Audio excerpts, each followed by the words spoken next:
Let's get started on Chapter 5, Network Protocols. Chapter 5 has 4 main sections: an introduction to TCP/IP and basic IP configuration, DHCP, the Dynamic Host Configuration Protocol, DNS, the domain namespace, and other TCP/IP protocols. Let's start out with the first section, Introduction to TCP/IP and Basic IP Configuration. As you know from Chapter 1, a networking protocol is a piece of software that allows computers to communicate with each other. And TCP/IP is the most widely used networking protocol. And as a technician, configuring TCP/IP will be a major part of your job.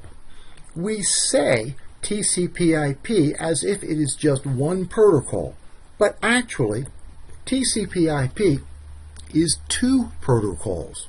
It is the IP protocol, the Internet protocol, which is used for sending packets and to perform routing, and it is made up of the TCP protocol, the Transmission Control Protocol, which sends acknowledgments and sends negative acknowledgments and performs flow control.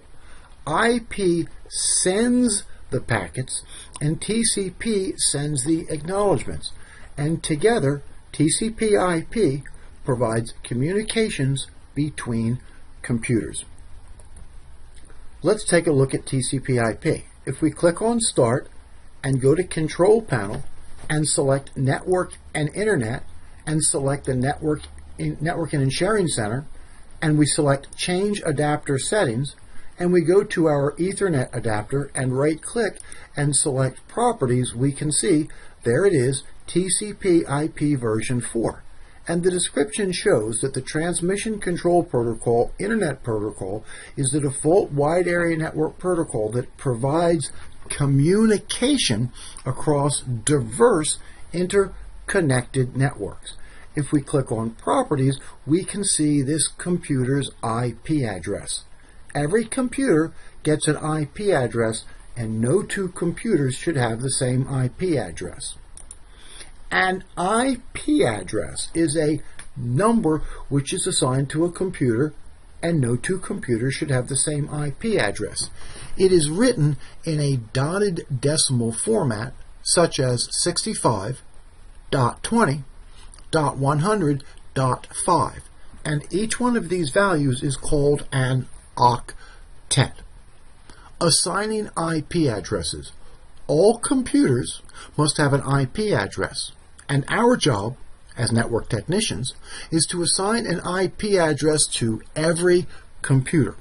So let's do a demo. Let's assign an IP address to a computer. And when we configure IP on a computer, we have 3 key variables to configure: the IP address, the subnet mask, and the default gateway. Let's do it. If we click on Start, we go to Control Panel, we select Network and Internet, go to the Network and Sharing Center, select Change Adapter Settings, and I go to my Ethernet card, right-click, and select Properties. I put my cursor on TCP/IP v4, and I click on Properties. And you can see that this computer has no IP address. So let's assign it an IP address. I will assign it the IP address of 10.0.0.1. This computer's IP address is 10.0.0.2. 10.0.0.2, and I will assign it a subnet mask of 255.0.0.0. Now, what is a subnet mask? A subnet mask tells us which part of the IP address is host ID, and the host is the computer, and which part of the IP address is network ID. And if an octet has 255 under it, then it is a network ID. So if we look in our example here, where the computer has an IP address of 10.0.0.2, with the subnet mask of 255.0.0.0, then that indicates that this computer is on network 10 and that the host ID is 0.0.2. A third variable which we configure is the default gateway. The default gateway is the IP address of the router, and the default gateway is going to have the same network ID because it's on the same network, and it usually ends in .1. It doesn't have to, but usually the default gateway gets the first IP address on the network. So I will go to my computer and I will enter in the default gateway of 10.0.0.1. So now we can see that we have assigned this computer the key variables: IP address, subnet mask, and default gateway. We click on OK and OK.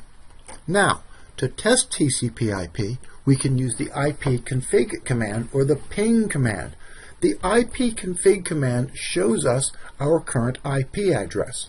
If I go to the command prompt and I type ipconfig and press the enter key, I will see that I have an IP address of 10.0.0.2, a subnet mask of 255.0.0.0, and a default gateway of 10.0.0.1. So ipconfig shows me that I have properly configured IP on this computer. The ping command is used to test connectivity between computers. When I ping another computer, I send a signal out to that computer. And if a signal comes back, then I know that other computer is up and running. To ping another computer, I go to the command prompt and I type ping followed by the IP address of that computer. Then I press the enter key. And now I can see that I am getting a reply from that computer that I was trying to ping. So now I know that that other computer is up and running, and all of the cables and all of the hardware between me and that other computer are good. In IP configuration, as network technicians, configuring IP is a major part of our job. And when we configure IP, we assign an IP address, a subnet mask, and a default gateway. And we test it using the ipconfig and the ping commands. In summary, in this section, we saw that TCP/IP is a protocol that allows computers to communicate with each other, and that basic IP configuration involves assigning an IP address, default gateway, and subnet mask, and we test IP by using the ipconfig command, and the ping command tells us if we can communicate with another computer. And you will be using the ping command a lot in your career. And this concludes our introduction to TCP/IP and IP configuration.